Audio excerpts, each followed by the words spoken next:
विद्यार्थी मित्रांनो, सह्याद्री ट्युटोरियल्स में तुमचं स्वागत आहे। अतिशय आनंद होतोय तुम्हाला सांगताना की कालच आपले दिनेश सर, मुकेश नायक सर, पवन वाघ सर यांची शिक्षण मंत्र्यांशी एक मीटिंग झाली। याच्यात आपल्याला अनुभव मॅडमचं खूप आभार मानले पाहिजेत, कारण त्यांच्यामुळेच हे पॉसिबल बऱ्यापैकी झालं। बरं, हे सगळं चाललंय काय की आपण विद्यार्थ्यांच्याच मागण्या त्यांच्या समोर पोहोचवतोय। विद्यार्थ्यांचे काय मतं आहेत हे त्यांच्याजवळ आपण मांडतोय। बाळांनो, लक्षात घ्या, आपण जो सर्वे केला साहजिक 100% मुलांचं काही एकच मागणं नसतं, त्यामुळे काहींचा विरोध असणार आहे आम्हाला माहिती आहे। पण एक लक्षात घ्या की कालच बरं का लक्षात घ्या की एक सकाळच्या ह्याच्यावरती पुन्हा वेबसाईटवरती लक्षात घ्या एक न्यूज होती, त्यात शिक्षण मंत्र्यांकडून असं ट्विट म्हणण्यापेक्षा असं मत मांडलं गेलं होतं की प्रॅक्टिकल एक्झाम बोर्ड नंतर घेतले जातील।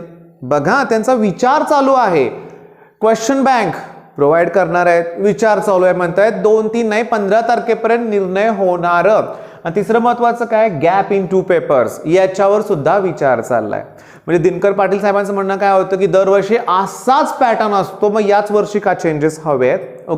तर सांगू का, दरवर्षी आपल्याला दिनेश सर भेटलेच नव्हते, त्यामुळे एवढं झालंच नव्हतं, हे महत्वाचं आहे, लक्षात घ्या। नाही तर दरवर्षी त्रास होताच। तुम्ही सिनियर्सना विचारा, केमिस्ट्री एका दिवसात होत नाही, काहींचं होत असणार आहे, अपवाद असणार आहेत, लक्षात घ्या, पण सगळ्यांना होत नाही। यावर्षी इतकं चांगली कायम मी कॉमेंटमध्ये बघतो ऐकतोय बाळांनो, 2003 ची बॅच म्हणजे आमचं असंच तसंच। बाळांनो, तसं काही नाहीये, लकी आहे तुमची बॅच। निदान तुमचा आवाज मांडणार कोणतरी आहे ना, सांगा बघू, नाहीतर आतापर्यंतच्या बॅचेसने सहन केलं सगळं, लक्षात घ्या।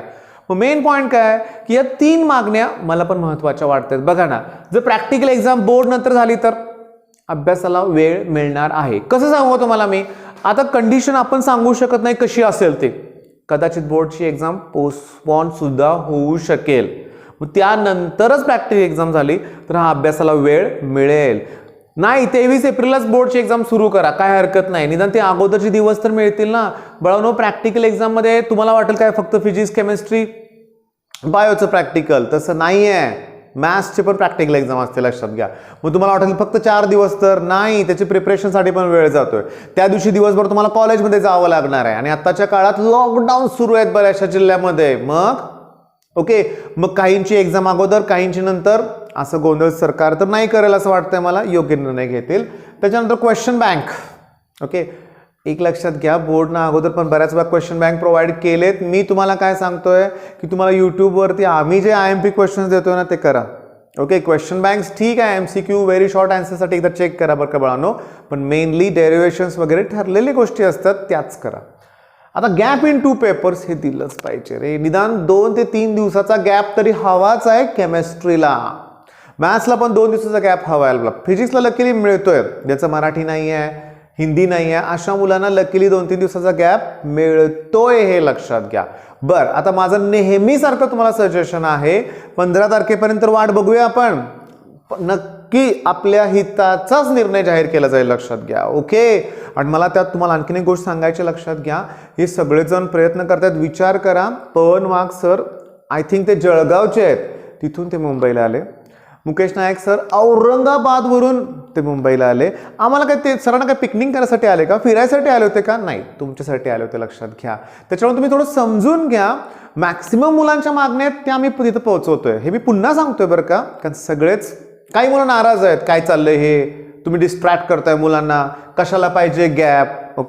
बघा, सगळ्यांचा विचार करून हे डिसिजन घेतलं जात आहे। शेवटी आम्ही काय केलंय की तुमच्या मागण्या निदान पोहोचवल्यात तरी तिथपर्यंत, शेवटी गव्हर्नमेंटच डिसिजन घेणार आहे। असं नाही की चला दिनेश सर गेलेत म्हणून चला चेंज करायचं असं लगेच वर्ष मॅडम म्हणतील, नाही, त्यांची जी सल्लागार समिती असणार आहे ते सुचवणार, त्याप्रमाणे ते करणार आहेत, आणि ते चांगलं सुचवलं जाईल, कारण आपली मतं त्यांनी बघितलंय, 1.5 लाख काउंट आहे, 1.5 लाख म्हणजे ते 6 लाख मतं आहेत, लक्षात घ्या, आलं का लक्षात तुमच्या, कारण एका घरात 4 मतं पकडूया ना आपण, आणि सरकारला काय लागतं, मॉबच लागतो, लक्षात घ्या, मतांचाच नेहमी विचार केला जातो, त्यामुळे आपल्या हिताचा निर्णय होईल।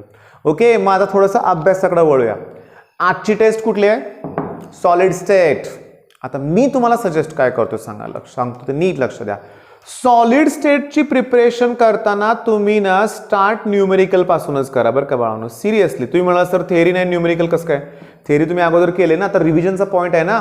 न्यूमेरिकल्स मध्ये तुम्हाला फॉर्म्युला मध्ये काय काय लागेल, पॅकिंग इफिशियन्सी, ते पण I think simple cubic body centred part सिलेबसमध्ये ठेवलाय, फेस सेंटरचं डिलीट केलंय.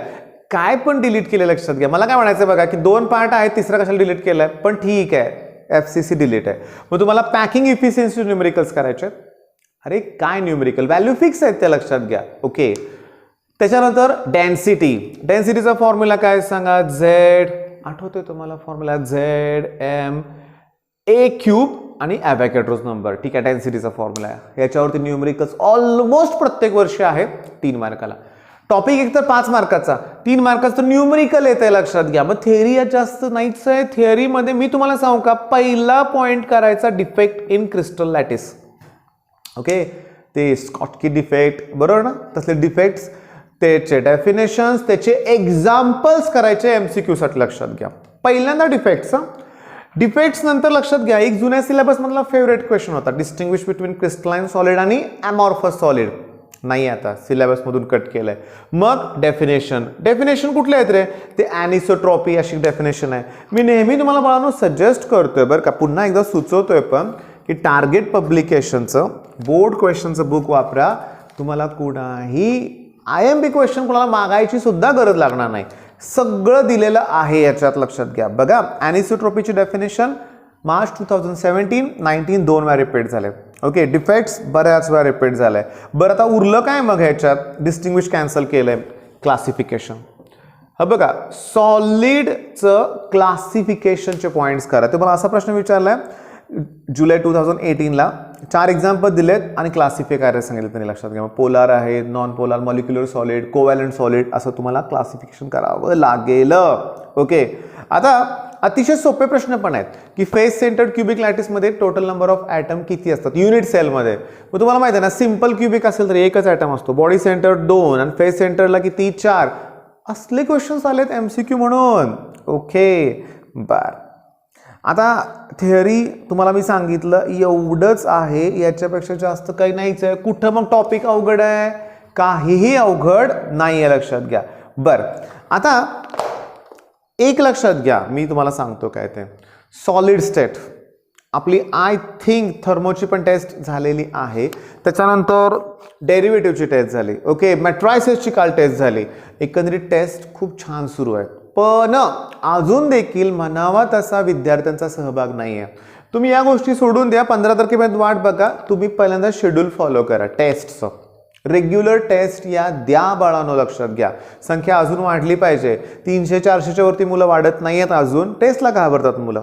पण मला एक आनंद होतोय बरं का, की काही मुलं आहेत बरं का, प्रत्येक टेस्टला ती आहेत आणि परफॉर्मन्स पण चांगला आहे. एक जिद्द पाहिजेच लक्षात घ्या की मला टॉपमध्ये यायचं. ओके, म्हणजे तुम्हाला जर सांगायचं म्हणलं तर ठीक आहे, गोकुळ गिरासे रिपीट करतोय तो.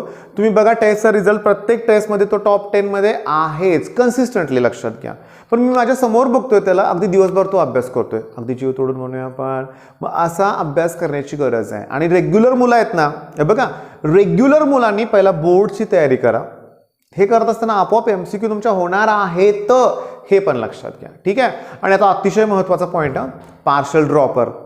ओके, आता हा काय प्रकार आहे तुम्ही म्हणाल तर बाळांनो, कितीतरी मुलं अशी आहेत यावर्षी बघा की माझ्याकडे पण एक मुलगा रिपीट करतोय की तो कराड गव्हर्नमेंट कॉलेजला त्याला मेकॅनिकल इंजिनिअरिंग मिळालंय. ओके, पण तो रिपीट करतोय, पण त्यानं कॉलेज पण कंटिन्यू ठेवलेलं आहे. सध्या ऑनलाईनच चालू आहे त्याचं म्हणणं, लेक्चर बघत नाहीये. मग मी म्हणलं असं का नाही, म्हणलं सर मी रिपीट करणार आहे. हा बघा, मी कुणाला काय लादत नाही, त्याचं मत त्यानं रिपीट करायचं ठरवलंय की कर म्हणलं मी त्याला. पण तो रिपीट पण करतोय आणि तो कॉलेजच्या एक्झाम पण देतोय. ओके, म्हणजे त्यानं फर्स्ट इयर कंटिन्यू केलंय आणि CETची पण तयारी करतोय. बरं, अशी मुलं आहेत ना, त्यांना मला काय सांगायचंय बाळांनो. ओके, हे जे डिसिजन घेतलंय ना तुम्ही स्वतःहून घेतलंय, बरोबर आहे. तुम्हाला कुणीही फोर्स केलेलं नाही आहे. कुठलेच घरातले असे म्हणले नाहीत की बाबा कॉलेज पण कर, CET पण कर. मग इथं तुमची जबाबदारी आहे. कॉलेज फर्स्ट इयरच्या कॉलेजकडे पण दुर्लक्ष करू नका, तिथल्या एक्झामकडे पण लक्ष द्यावं लागणार आहे तुम्हाला. आणि CETला मात्र लक्षात घ्या, तिथेही रोज वेळ द्यावा लागणार आहे. मग अशा मुलांना मी क्लिअरली काय सांगतोय की तुम्ही टेस्ट फक्त यश दादा नाही आहे, कार्तिक आहे, प्रथमेश आहे, 3 प्लॅटफॉर्म आहेत तुम्हाला. एकलव्य बॅचेसचं पण शेड्यूल मिळेल तुम्हाला. ओके, मला मिळाल्यानंतर मी तुम्हाला पण कळवेन. टेस्ट त्या बाळांनो लक्षात घ्या. आणि थोड्या दिवसात फुल लेंथ टेस्ट पण तुमच्या सुरू व्हायला पाहिजेत, जे रिपीट करतायत त्यांच्या. ओके. आणि जे रेग्युलर मुलं आहेत त्यांनी एक एक सेक्शनच्या थेरॉटिकल टेस्ट देण्याचा प्रयत्न करा. ओके. मग ठीक आहे मित्रांनो, बेस्ट ऑफ लक. धन्यवाद.